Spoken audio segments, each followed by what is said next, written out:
If I could just give all the first responders a comment as a retired Marine, don't ever be concerned about showing your emotions on this kind of stuff.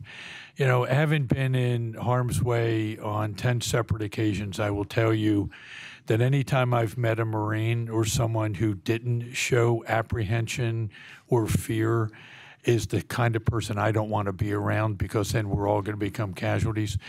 You all are my hero. You've all been very generous to those of us who've been in Iraq and Afghanistan to be so helpful to us.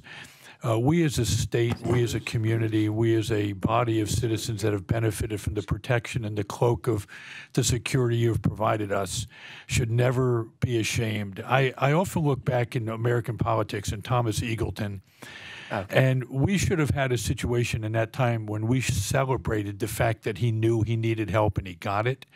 And instead what happened was we ridiculed someone. And I'm praying to God that with this legislation that we will drive a spike through the heart of anything when anyone has a condescending perspective towards someone with a mental health issue. God bless you for what you have done. No question other than you have my sincerest thanks and congratulations for a job well done.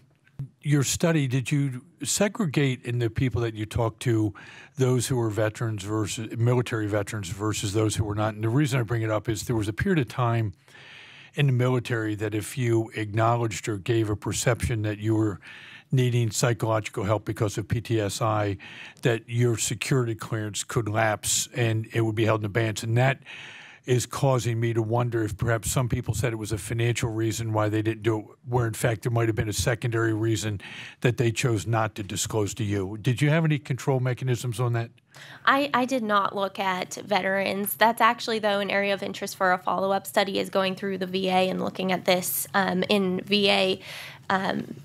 People who are going to the VA who are also volunteer firefighters. I think that's very common, at least in my community. And so that was an area of interest to follow up, to kind of parse that out too with the PTSD symptomology. Where is it coming from? But I didn't look at that in this study. One of the things that I've also found in my experience in helping children who have gone through traumatic stress at Good Shepherd was particularly children who were trafficked, is that frequently the system didn't recognize this as something that was stressful. And as a result, did you do any studies to determine general population's perspective on PTSI as to whether or not they thought it was real or not? And I hate to put it in that context, but that's been one of my experiences, that some people don't necessarily believe it's real. Did you do any control studies on that as well? I did not, but I did talk about treatment from a systemic point, to the fact that this is a system that's putting them at risk. I hate to phrase it that way, but essentially that's what's happening. And so that is the system that should be treating them and should be helping them rather than just telling them to bury it. But I did not exclusively, control or gather data on that. And one last comment as opposed to a question. I was with Special Operations Command for a very long time. And something that we started doing in 2004 is we started doing questionnaires upon leaving a combat theater that basically said, and it follows up on Representative Ferry's comment, if you saw any of the fine items, it was presumed to be stressful, and you would automatically be sent for treatment whether or not you wanted it or not. Now, you might probably say that's not a good idea, but we were trying to let the veteran know, or the military person know, that this is not normal to see someone blown apart. We also included in things, if you were in danger of getting blown apart, that was equally as bad as getting injured itself. So as an example, Jen's husband was in Afghanistan. He was wounded twice. Also being in danger of being wounded is equally as traumatic.